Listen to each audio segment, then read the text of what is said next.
Hello, Oilers fans. Austin here, and welcome to the day after discussion where we discuss the Oilers' 4-3 victory over the Vancouver Canucks last night. The Oilers' big guns, of course, got the ball rolling. Draisaitl had 4 points. McDavid had 3 points. Trent Frederic had 2 points. And for a line that is going to supposedly be sticking together for a while, it is good to see them gain some chemistry together, even though it was against an AHL lineup last night for the Vancouver Canucks. No disrespect to you Canucks fans or your team. You had a great effort, and you had the Oilers on their heels a lot, especially in that third period. So a lot of good talent on Vancouver. They worked their butts off, and they almost came out with at least a point. Well, a fake point, because there's no points awarded in preseason. But you know what I mean. If they had tied the game up, it would have gone to overtime. So in today's video, we're going to go over who I thought were the standouts for the Oilers. A couple players who I thought were not so standouts. In fact, probably had very poor showings. And for a coaching staff that's looking for some consistency, and for fans who are very excited about certain players, I think last night shows how hard it is to be consistently good in the NHL. And we talk about players like David Tomashek playing very, very well. And, last night I thought he had a not so good game. So we'll see if he's able to rebound, if they play him a little bit more moving forward. And then we're also going to take a look at what the Oilers' current lineup situation looks like with their depth chart, and which players still in preseason training camp right now are trying to, finalize the roster. There are 5 roster spots available for about 11 players on the team right now. So it'll be very interesting to see who will fill those spots. Will it be younger players? Will they stick with some of the vets? We'll just have to find out. There's only 2 preseason games left. If you end up enjoying today's video, make sure to hit that like button. And if you really like it, make sure to subscribe to the channel as we continue to build a terrific, amazing community here. It's been so much fun. Last night's live stream was amazing. The post-game fan reaction was a lot of fun. All of your support, all of your comments have been incredibly positive lately, and I do appreciate that, so thank you. With that out of the way, let's jump into the standouts here for the Edmonton Oilers. They won 4-0. Their expected goals for 5-on-5 as a team. 55.11 expected goals for percentage, which is good. Anything above 50% I consider a positive. And Stu Skinner finished with an .893 save percentage. It wasn't a terrible night from Stuart Skinner. I think there's one goal where fans are kind of memeing on him a little bit, where he's like facing the net for some reason. He's like turned and like facing the crowd, really. It was funny. He was bumped, so obviously he I don't know. Stu's funny. He's funny in the crease. We laugh at it. It was a good time. The Oilers won, so it doesn't matter. The Oilers, their next game is against the Kraken on October 1st, 8 p.m. on Oilers Plus. That game is not televised, but don't worry. You can come to the Oilers Austin Hockey channel here, where I will be doing a live stream commentary on October 1st for that game. Now, the standouts for Edmonton, already talked about the big 3 here. Leon Draisaitl, 2 goals, 2 assists. He had a very nice power play goal. He also scored on a 2-on-1 with Connor McDavid. He had 18:37 of time on ice and a 70.86 expected goals for percentage at 5-on-5, according to Natural Stat Trick. Leon Draisaitl, again, we're looking for some production here. We're looking for chemistry. We're looking for Trent Frederic to be comfortable with those players as well. And the top line last night was Edmonton's top line, and you would expect them to put up this type of production against an AHL lineup, personally. So it is good that they did do what they should be doing, so that's also a good sign. Trent Frederic had 1 goal, 1 assist. He played 15:22 time on ice. He had 70.20 expected goals for percentage. Trent Frederic looked much better, much more comfortable last night with the 2 big dogs on Edmonton. And again, Chris Knoblauch, he's very, very committed to Trent Frederic playing with McDavid and Draisaitl. Now, I don't know if this is a Chris Knoblauch just really wanting them to play together. I don't know if it's McDavid and Draisaitl telling Chris Knoblauch, hey, we really want Trent Frederic beside us for the first little bit while Zach Hyman's out. I don't know what the case is. I don't know why there is this infatuation with Frederic with McDavid and Draisaitl. At the end of the day, I think the team is much better with Leon and Connor separated on their own lines.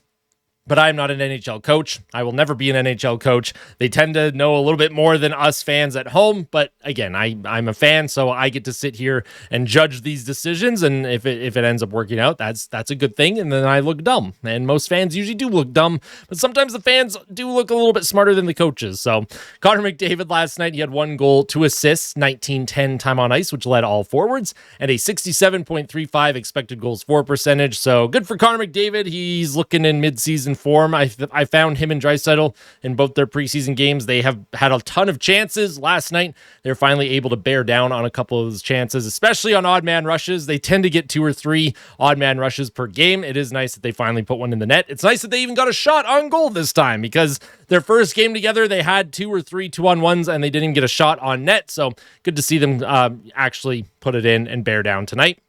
Last night, not tonight. Not so standouts for the Edmonton Oilers. Quinn Hudson, I thought, had a very, very, very rough game last night. He had 0 points, 10:34 time on ice, and a 5.97 expected goals for percentage. I don't know if Quinn Hudson ever found the offensive zone last night. He may have been in the offensive zone once. And for Quinn Hudson, this is a player where a lot of fans know that he's likely not NHL ready, but he was showing pretty well in camp. He's doing a lot of good things away from the puck. Last night, he looked a little uncomfortable. It could be a chemistry thing with line mates. It could have just been one of those games where he just didn't have it, and that happens, right? Especially for young players trying to find their way at the NHL level.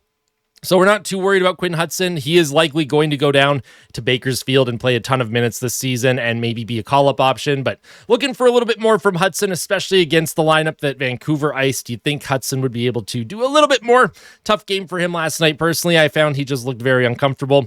Another player who I thought had a very poor showing from Edmonton was David Tomaszek. He had 0 points, 11:24 time on ice, and a 37.17 expected goals for percentage. Now, they did put Tomaszek on the power play. He was going to be the net front presence on that top power play unit, but Draisaitl scored 3 seconds into it, so we didn't even get a good look at what Tomaszek would have looked like on the power play.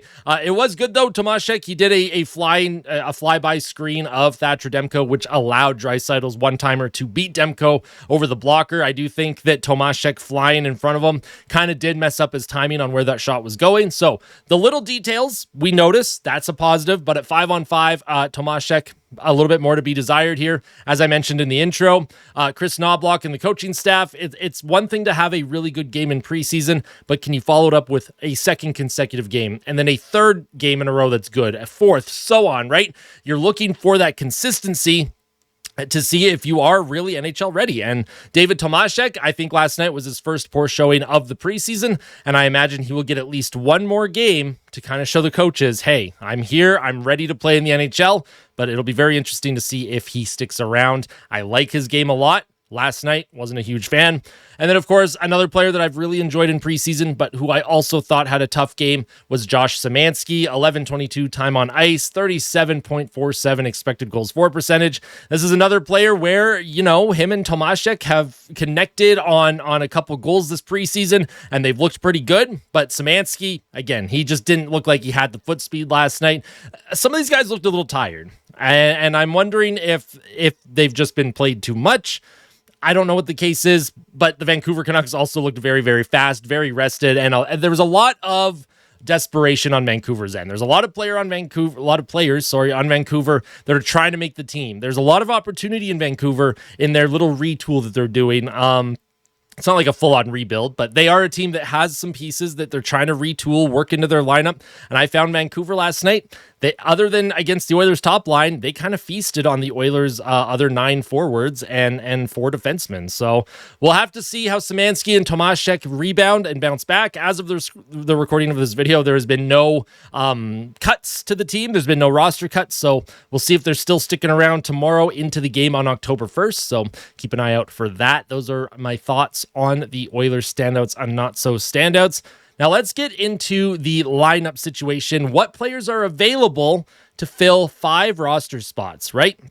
So on the right here, I just broke down who is going to be in the lineup for sure. Draisaitl, McDavid, Frederic, Podkolzin. By the way, Podkolzin is going to be back soon. He will likely be skating on Wednesday with the team, and then I think he's going to play the final preseason game. So for Vasily Podkolzin, hopefully he is A-okay. Hopefully he has all the support that he needs from his teammates in Edmonton and from the fans. We're looking forward to Podkolzin getting back into action here.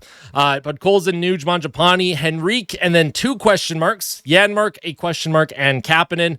And then when it comes to the defense, you have Ekholm, Bouchard, Nurse, Wallman, Kulak, who I think are all fixtures on the defense.